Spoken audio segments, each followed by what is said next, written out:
Eh bien, coucou, me voilà. Coucou. Est-ce qu'il y a déjà quelqu'un? Est-ce qu'il y a déjà quelqu'un pour ce petit tirage du mardi? Si quelqu'un est là, merci de me dire si on m'entend bien. Ah, déjà 2 personnes. Alors, coucou. Alors, lui ça. Est-ce qu'on m'entend bien?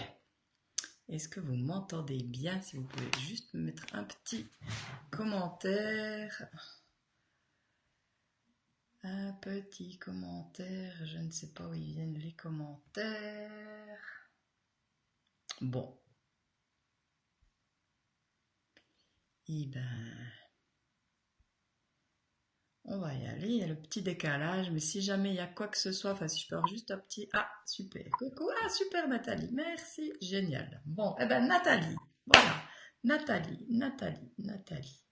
Quelle carte avais-tu choisi? Si je te trouve là. Ah voilà, celle du milieu. Voilà. Celle du milieu. Voilà.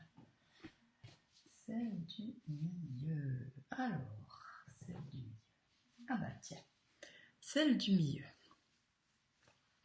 On va commencer par celle du milieu alors, puisque c'est toi qui avais choisi cette carte. Bilan. Alors voilà, donc c'est un tout nouveau jeu là, que j'ai encore pas utilisé. Donc je me suis dit, allez, ce soir je choisis celui-là. Alors voilà cette carte. Alors déjà on voit que elle est magnifique. Personnage dans la lumière, il y a comme un chemin. Hein, hop, voilà. Là, avec un autre personnage plus petit, là. Alors moi, ce que ça évoque pour moi en regardant cette carte, alors, plusieurs choses. Il me semble que parfois, enfin par rapport aux personnes que je rencontre, puis moi ça m'est déjà aussi arrivé, des fois on se dit, ouais, il me semble que je tourne en rond, j'avance pas, je revis toujours les mêmes trucs, bref. Puis là, par rapport à ce que je vois dans cette carte, il me semble que on voit le personnage à l'arrière, il est petit, pas très lumineux, et à l'avant, il est plus lumineux. Donc je pense qu'il y a une notion d'aller peut-être voir tout le chemin qu'on a déjà parcouru. Et puis que finalement, waouh, on a quand même pas mal avancé, quoi. Donc pour moi, il y a cette notion-là qui vient en regardant cette image. Le personnage est rayonnant. Hein. Alors c'est peut-être de voir... de voir ce qu'on a, de voir qui on est, de voir nos facettes lumineuses. Alors peut-être au lieu de voir ce qui va pas, parce que des fois on a tendance à plus voir ce qui va pas que ce qui va. Pour moi, je sens aussi cette importance de vivre le moment présent, d'être là. Puis peut-être se demander justement qui on est, qu'est-ce qu'on a fait, qu'est-ce qu'on aime en nous, quelles sont nos qualités, quelles sont nos forces. Voilà, moi, elle me parle un peu à ce niveau-là. Faire un bilan. Le bilan, c'est aussi, pour moi, dans le tarot, enfin, puis dans la numérologie, c'est le 9.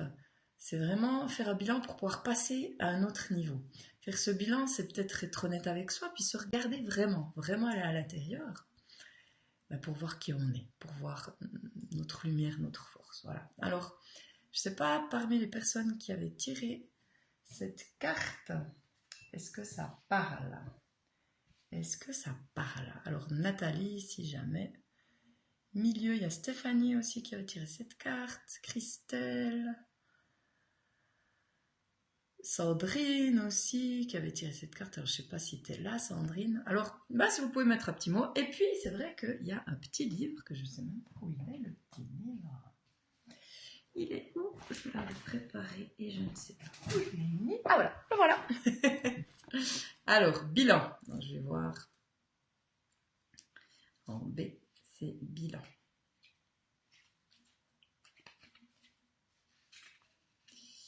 En B, il est en bilan.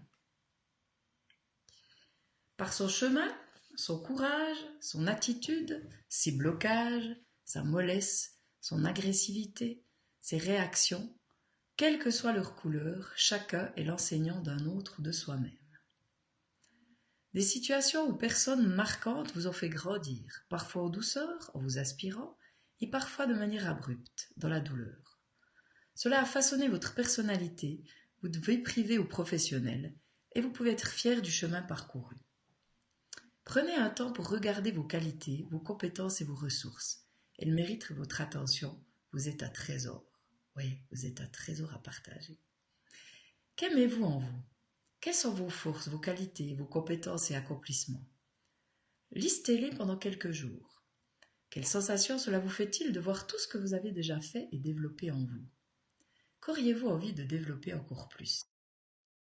Voilà, coucou Carole. Alors voilà, il y a pas mal de choses que voilà, j'ai dit. Mais je trouve que l'importance de lister ces choses, de les noter pour y revenir, hein, pour vraiment prendre conscience du chemin parcouru, de qui vous êtes maintenant, de ce qu'il y a en vous, de ce que vous aimez en vous. Et puis qu'est-ce qui est encore possible de développer plus, hein. Donc voilà, j'aime bien aussi cette notion des situations en personne vous en fait grandir parfois en douceur, en vous aspirant et parfois de manière abrupte dans la douleur. Chaque situation, chaque personne qu'on rencontre, il n'y a pas de hasard. Si on arrive à voir le cadeau derrière, ça peut être juste magique. Donc ça peut aussi être de faire un petit bilan par rapport à ce que vous avez vécu. Et puis pour remettre un peu les pendules à l'heure, quoi. Faire un bilan de temps en temps, je pense que c'est bien. Et pas oublier d'écrire les choses parce que c'est important. Alors voilà, coucou Chantal. Alors, Nathalie, ben voilà. Alors les personnes qui sont là, qui auraient tiré cette carte, n'hésitez pas à mettre un petit commentaire. Un petit commentaire. Voilà, bon. Alors, Carole, qui est là. Carole, ben voilà, Carole qui avait la carte de droite. Alors, droite, c'est là, hein, c'est là. Donc, c'était celle qui était sous le diapason. Celle de droite. Voilà. Alors, celle de droite, qu'est-ce que ça dit? Ça dit mouvement. Mouvement. C'est rigolo. Ah, Nathalie, pour toi, c'est exactement ça. Eh ben voilà, c'est cool, il n'y a pas de hasard, comme je dis toujours. Les cartes avec toi, ça marche bien. Voilà leur mouvement. Alors, je la retourne comme ça parce que je trouve que c'est rigolo, parce que là, je sais pas, mais moi, je vois comme un clown, hein. Le personnage, une bouche, un nez, les deux yeux. Voilà, je trouve que c'est rigolo. Bref, mouvement. Oups, voilà, mouvement. Mouvement, mouvement. La vie, c'est mouvement. Se mettre en mouvement.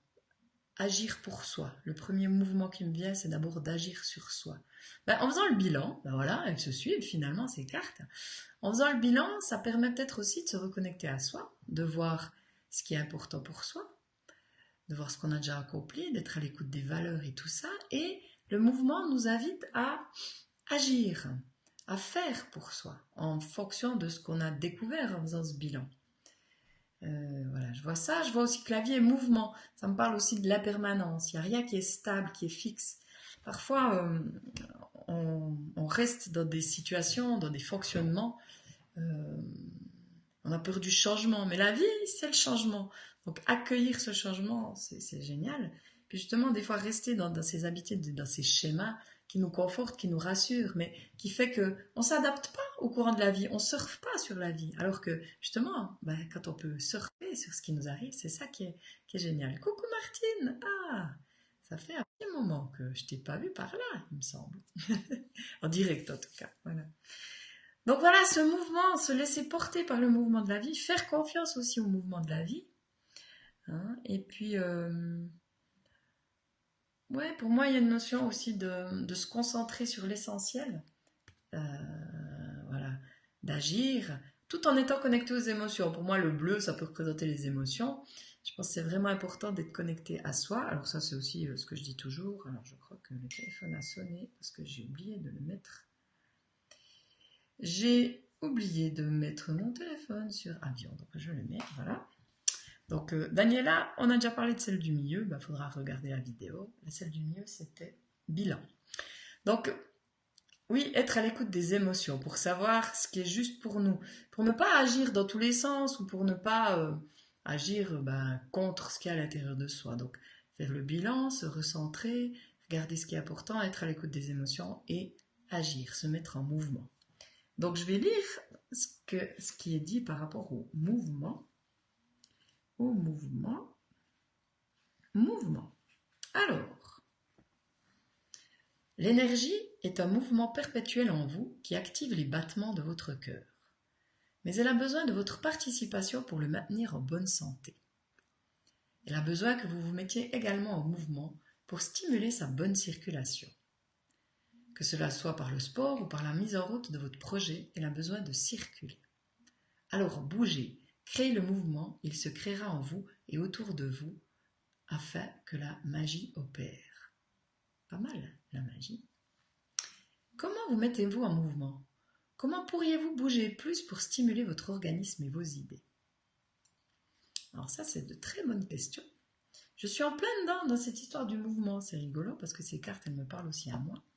Je n'avais pas spécialement choisi celle-là, mais comme j'en tire 3, elles me parlent les 3. Mettre le corps en mouvement, je vois que c'est vraiment, ça me fait du bien. Donc moi, je marche tous les matins et les soirs. Je fais du vélo d'appartement, voilà, mais c'est déjà bien. Et puis c'est vrai que je vois, quand je bouge, j'ai plein d'idées. Voilà. Donc c'est vrai que faire circuler cette énergie, c'est important. Après, c'est aussi important de s'accorder des moments où on fait rien, où on est en pause. Je pense que c'est essentiel. Hein. Et puis, Chantal, tu te souviens la pause, hein, voilà, Chantal, elle avait choisi laquelle, Chantal? Celle de droite. Ah ben voilà. Celle de droite, voilà. Et pour toi, Chantal. Le mouvement, oui, mais en s'accordant des moments de pause et puis en agissant peut-être vraiment en étant connecté aux émotions. Donc agir, en fait, j'appelle ça l'action juste, mais juste, ça peut être en opposition à faux. Donc l'action en vérité avec soi. Voilà, se mettre en mouvement en étant en vérité avec soi. Et se poser la question comment on peut encore mieux se mettre en mouvement. Et mettre en mouvement les idées aussi, ça peut être parce que des fois on a beaucoup d'idées et puis ça reste que des idées. Donc voilà, donc vraiment ces idées, les conscientiser, puis ça demande une action. Ça, c'est vraiment de mettre en mouvement. Ah ben super. Alors attends, qu'est-ce qu'elle me dit? Donc j'ai vu que Chantal c'est droit ça, c'est génial si c'est droit ça. Puis Martine, alors là je suis obligée de mettre tac. Je pense au mouvement de prière après une longue pause. Ben voilà, et ben tu vois Martine, il n'y a pas de hasard. Si c'est la carte que tu avais choisie, c'est ça. Et puis se mettre en mouvement, c'est toujours aussi en douceur, en étant en douceur envers soi. Hein. Moi j'essaye justement, là le vélo, c'est bien. En plus j'ai une petite table dessus, je peux traficoter aussi en même temps. Voilà, ou lire si je veux lire, mais j'entends y aller aussi à son rythme, pas forcer, pas non plus être... parce que parfois, alors ça je parle pour ce que j'ai vécu moi, quand je me disais, ouais, faut que je bouge, faut que je fasse du sport, faut que je... Et j'étais un petit peu, justement, un peu trop rigide par rapport à ça, et je me mettais un peu trop la pression, du coup, je n'ai pas, parce que il y avait trop de pression, et j'étais pas à la hauteur, et du coup, j'arrêtais. Puis là, tous les jours, ça fait maintenant un mois que tous les jours, je fais en tout cas au minimum 30 minutes de vélo par jour. Et ça me fait le plus grand bien, donc voilà. Donc trouver quelque chose, et un mouvement par rapport à la créativité, et aux pensées, et aux projets qu'on peut avoir. Donc, c'est cool. Super si ça te parle, Chantal et Martine. Génial. Et puis la dernière, celle qui était sous la pierre de lune, là, je crois que c'est une pierre de lune. Voilà. Voilà. Qui nous parle de, attention, jouer. Waouh. Waouh, waouh, waouh. Ah, Carole, peur du changement, moi qui dois donner une réponse. Ouais. Se laisser vraiment porter, je reviendrai sur celle-là après, je réponds juste à Carole encore. Vraiment se laisser porter par les émotions, le corps, être à l'écoute de ça. La peur, peut-être que la peur, souvent, c'est justement, ça peut être un bon indicateur, peut-être des fois, quand on a peur, c'est y aller, quoi, parce que, voilà, oser la dépasser. Et puis, il y a un challenge derrière. Si on n'avait pas peur, c'est que c'est pas important pour nous. Donc, vraiment, c'est peut-être l'occasion de se poser la question, est-ce que qu'est-ce qui est vraiment important pour moi? Si on fait ce bilan d'être à l'écoute de ce qu'il y a à l'intérieur et puis qu'on agit, on va dans ce mouvement-là qui est en lien avec ses émotions, ben voilà. Et puis de toute façon, on ne peut pas se tromper, hein, c'est ça aussi. Pourquoi avoir peur d'agir? On ne se trompe jamais, tout est juste. Voilà, c'est que des expériences. Donc, allez, on tente le coup. Hein, voilà, donc j'encourage à ça, tentez le coup. Voilà, et je reviens à ça, parce que on peut faire le lien encore avec ce que je viens de dire là. La vie, finalement, si on prend la vie plus comme un jeu, hein, si on... Ouais, en étant à l'écoute des émotions, qu'on se dit, voilà, je vais aller jouer ça, mais en fait, qu'est-ce que je risque? Rien. Si je respire à l'intérieur de moi, tout va bien. Donc, expérimentons, jouons, hein, vivons dans cette légèreté, beaucoup plus dans la légèreté, hein, parce qu'on on se met la barre haut, on est dur avec soi. Puis là, je vois aussi sur cette carte, voilà, vraiment, il y a le mouvement, il y a le 8, hein, autour du personnage. Là, alors, j'arrive pas à faire à l'envers. C'est difficile pour moi de faire à l'envers. Voilà, tac, bon, bref, vous avez vu le 8. Hein. Le 8, c'est le signe de l'infini.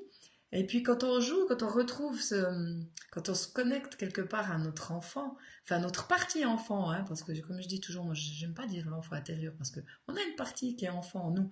Si on la laisse jouer, si on la laisse vivre, si on la laisse grandir aussi, tout en gardant à l'esprit que c'est important de garder cette âme d'enfant, hein, jouer. Ouais, c'est dans la Bible. Le royaume des cieux appartient aux petits-enfants, ou quelque chose comme ça, j'oublie toujours ce qui est dit exactement, mais c'est vraiment en retrouvant ce cœur d'enfant qu'on peut se relier à ce plus grand que soi. Et c'est en jouant, le jeu c'est primordial, hein, jouer. Voilà, elle est superbe cette carte. Voilà, je vais vous lire ce qu'elle dit. Le jeu, alors déjà pour les personnes qui avaient tiré celle-là, est-ce que le jeu, ça parle? Donc l'invitation à mettre plus de légèreté dans la vie, à prendre les choses moins au sérieux, voilà, à plus jouer. Alors en parlant de jeu, justement, on a joué il n'y a pas très longtemps, j'en ai déjà parlé, mais c'est vrai que apprendre en jouant, se découvrir en jouant, ça peut être vraiment intéressant et enrichissant. Donc voilà. Alors, je vous lis. Enfant, vous inventiez des jeux, des mondes, des scénarios. Ils étaient réels dans votre cœur d'enfant et vous apportaient amusement et joie. Adulte, vous entrez dans une autre forme de jeu, codifiée différemment. Pourtant, vous pouvez continuer à jouer la vie, à créer des aventures, des découvertes, des expériences. Le mental, lui aussi, a besoin de distraction, de sport, de choses qui font plaisir, qui mettent votre cœur en joie. Qu'est-ce qui vous met en joie, vous amuse, vous détend? À quelle fréquence le faites-vous? Comment pourriez-vous le faire plus souvent? Oui. Moi j'ai écrit sur mon jeu, j'ai une carte qui s'appelle Trouvez ce qui vous met en joie et faites-le le plus souvent possible. Redevenez ce petit enfant qui peut créer, qui peut créer sa vie. Parce que aussi, par rapport à jouer, il y a encore un truc là que je trouvais important de partager. Ouais, Chantal qui dit c'était super cette journée jeu. Ouais, moi aussi je me jouer, on va mettre ça bientôt au programme. Par rapport à jouer, par rapport à entrer dans un enfant, on créait des mondes imaginaires, on se racontait des histoires, on jouait des personnages.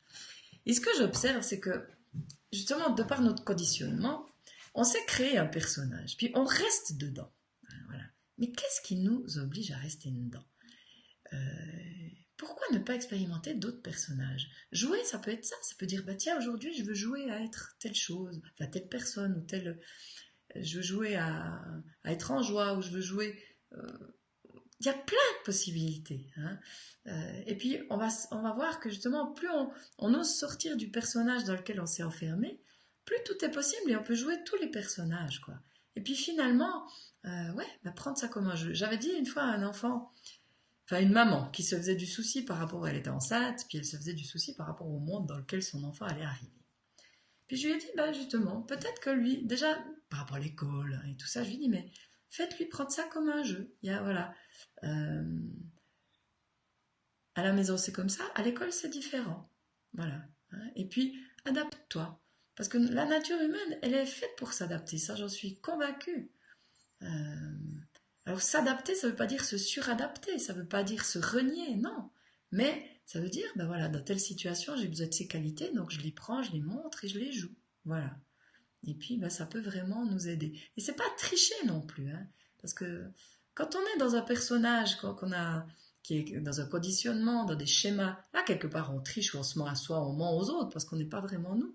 Mais s'adapter et jouer euh, des jeux, c'est pas tricher, parce que on peut expliquer, on triche pas, on le dit, mais on joue quand même, quoi. Et on s'autorise et c'est léger. Voilà. Donc pour moi, il y a quelque chose vraiment avec la légèreté. Donc ça, je pense que c'est vraiment, vraiment, vraiment important. Alors voilà, donc vraiment l'idée aussi de cette carte, voilà, trouver quelque chose qui met en joie, le faire le plus souvent possible. Ça c'est clair, quoi. Et puis que ce soit n'importe quoi. Là, il y a aussi un truc. J'étais en séminaire il y a 2 semaines. Je ne sais pas si c'est là qu'il a dit ça avec David Laroche qui a dit. Ah oui, il parlait de sa copine qui aimait regarder des séries ou qui aimait faire. Oui, qui aimait regarder des séries. Et puis c'est vrai que des fois, on pourrait avoir honte, entre guillemets, des choses qui nous plaisent. Mais il n'y a pas à avoir honte, hein, voilà. Par exemple, euh, c'est vrai que moi, pendant un moment, je regardais plus la télé. Parce que bon, la télé, c'est pas bien. J'étais dans ma période bien pas bien. Hein, parce que t'es thérapeute, voilà.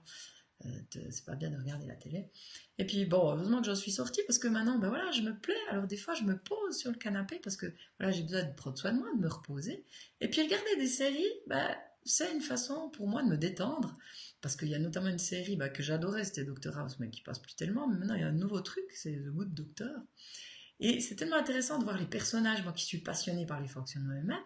Alors je me détends, mais en même temps, je m'amuse à regarder ces fonctionnements. Voilà. Et c'est quelque chose qui me met en joie. Alors il y a plein d'autres choses qui me mettent en joie, mais pour le moment, ça me repose et ça me met en joie. Donc voilà, je regarde. Donc voilà, regardez, faites vraiment quelque chose qui vous met en joie et préoccupez-vous pas de l'extérieur, de ce qu'on pourrait penser, ce qu'on pourrait dire. On s'en fiche. C'est quoi qui me met en joie? Waouh! Moi j'ai recommencé à faire des bricolages. Voilà, j'y fais qu'une fois, mais toucher de la terre. Quand j'étais plus petite, je faisais des boucles d'oreilles. Voilà, c'est voilà, faire n'importe quoi, mais quelque chose qui me met en joie. Danser, voilà, ça danser, moi ça me met en joie. Chanter, voilà, samedi j'ai chanté sur les tables, j'ai dansé. C'était trop génial, ça me mettait en joie. Donc voilà, trouvez quelque chose qui vous met en joie et faites-le le plus souvent possible. Voilà. C'est fini pour ce petit tirage du jour. Je vous remercie d'arrêter là. Petite info par rapport à quelque chose de spécial qui aura lieu cette semaine. Donc, comme pas mal d'entre vous, quelques nouvelles quand même. Ce qui me met en joie, moi, c'est oui, authenticité, ouais, ça c'est sûr. Ce qui me met en joie vraiment, c'est l'être humain, donc hein, c'est de l'accompagner, de lui faire découvrir qui il est vraiment, hein, de mettre en lumière ses lumières, de se voir complètement, d'oser, de voir toutes les facettes, quoi. Et puis, j'ai eu l'idée de faire un petit live avec des tarots de naissance que je vais prendre en direct. Donc, il y a 4 personnes qui s'étaient intéressées quand j'avais fait l'annonce sur mon site. Ça veut dire que on va se connecter par Skype, en espérant que normalement ça doit fonctionner. Et puis, je vais faire juste un petit survol de ces thèmes. Et puis voilà, donc c'est un gros challenge pour moi parce que d'habitude, ça se fait à deux, dans l'intimité, on va dire. Hein. Et puis oui, ouais, puis c'est intense et tout. Donc là, je vais survoler. Donc je sais pas encore ce que ça va donner, mais en tout cas, je me réjouis. Donc j'ai fait l'annonce là, j'ai pas encore envoyé les invitations, mais c'est sur la page. Donc ce sera à 8h30, comme d'hab les lives. Enfin, normalement ça aurait dû être 21h12, mais là on a fait 8h30 parce que sinon pour moi après ça fait trop tard. Donc voilà, une petite soirée spéciale tarot en direct. Donc si ça vous intéresse parmi les personnes qui êtes là, mettez-moi un petit mot. Donc je prévois d'en faire d'autres parce que je vais voir qu'est-ce que ça donne ce jeudi. Parce que j'ai vraiment les lives, c'est vraiment ce qui me tient le plus à cœur, le partage. Mais parfois ce décalage, ça m'embête un peu, quoi. Alors c'est pour ça qu'il y a la possibilité vraiment, même là, par exemple, pendant ces lives de cartes, si vous voulez prendre la parole, c'est vraiment possible. Il faut juste que me mettre un mot avec le d'identifiant Skype ou me mettre un mot avant, que je vous contacte. Enfin, J'attends, c'est vraiment possible, quoi, si vous voulez partager quelque chose, parce que j'ai vraiment envie de cette interaction, encore plus d'interaction, parce que ce petit décalage, voilà, c'est pas super agréable, quoi. Enfin bon, c'est pas si grave, mais voilà, de savoir que je parle là maintenant et vous entendez ce que je dis, je sais pas combien il y a de secondes de décalage, peut-être même de minutes, et voilà, c'est dommage. Alors je peux voir en même temps parce que ici je l'ai sur mon portable, ah non, je le vois pas, mais voilà. Donc voilà, le direct, qu'on puisse être en direct. Alors, on n'a pas besoin de mettre la caméra, hein, donc le Skype, vous pouvez mettre seulement le son, donc ça va très bien, ça suffit largement. Mais voilà, donc j'ai vraiment envie de plus d'interaction, et puis bah, ce serait vraiment génial, voilà, de pouvoir le faire plus souvent. Donc, n'hésitez pas. Donc, faire aussi des tirages encore, même pas forcément trucs comme ça, mais tirages de tarot. Voilà, deux, trois cartes, ça c'est aussi quelque chose que j'envisage de faire, avec des questions. Voilà, il y a vraiment plein de choses qui viennent là et puis que j'ai envie d'expérimenter. Donc si ça vous intéresse un petit tarot en live, eh ben, mettez-le, peut-être m'envoyer un message, parce que peut-être sous ce message, alors si je vais le voir, mais peut-être m'envoyer un MP, voilà, ce serait peut-être plus simple, mais voilà. Et puis comme ça, bah, pour jeudi, bon, il y a 4 personnes normalement, 3 ou 4, mais je pense que c'est déjà pas mal, mais voilà, je vais vraiment le refaire. Donc n'hésitez pas. Voilà, parce que ça me met en joie. Ça m'éclate à fond. C'est comme les ateliers. D'ailleurs, je profite, voilà, pour faire quand même un petit peu de pub. Il y a un atelier, donc le prochain atelier au mois d'octobre est complet. Et il y en a un nouveau au mois de novembre, 24, 25 novembre et 8 décembre, dans lequel c'est encore possible de s'inscrire. Donc un atelier Je m'aime exactement comme je suis. Un atelier pour aller à la rencontre de vous, à la rencontre des autres, pour aimer toutes les facettes qui vous composent, pour accueillir l'ombre, pour accueillir la lumière, pour être plus léger, pour voilà, pour moins juger, moins juger les autres. Voilà, donc ça ce sera 24, 25 novembre et 8 décembre. Voilà. Alors je vous remercie beaucoup d'avoir été présente. C'est toujours une joie pour moi, vraiment de retrouver là. Voilà. J'étais un peu fatiguée aujourd'hui, je me suis reposée. Je me dis, ah ouais, ce soir il y a le live. Waouh! Alors, je me suis bien reposée. Et puis là, je suis en pleine forme. Et puis voilà, je suis contente d'être là. Je suis contente de ce tirage. Et puis je me réjouis du suivant. Donc le prochain tirage, bah, ce sera mardi prochain. Voilà, normalement, sauf. Voilà, sauf imprévu, mais vraiment gros imprévu. Voilà, ce sera mardi prochain. Demain aussi, je fais un petit concours, donc ça c'est aussi un truc que j'ai décidé de faire un concours régulièrement, avec des petites questions, voilà, pour que vous répondiez aux questions. Alors, avec un concours, on peut gagner un thème ou un bon de réduction au prochain atelier. Voilà, je crois que j'ai tout dit. Alors, merci merveilleuse Martine, bonne nuit à toi. Merci d'avoir été présente. Merci à toutes. Ce soir, j'ai pas vu. Ah si, il doit y avoir... Ah bah oui, René doit être là. Alors, merci à tous d'avoir été là. Et puis, à bientôt. Bonne soirée, bonne nuit.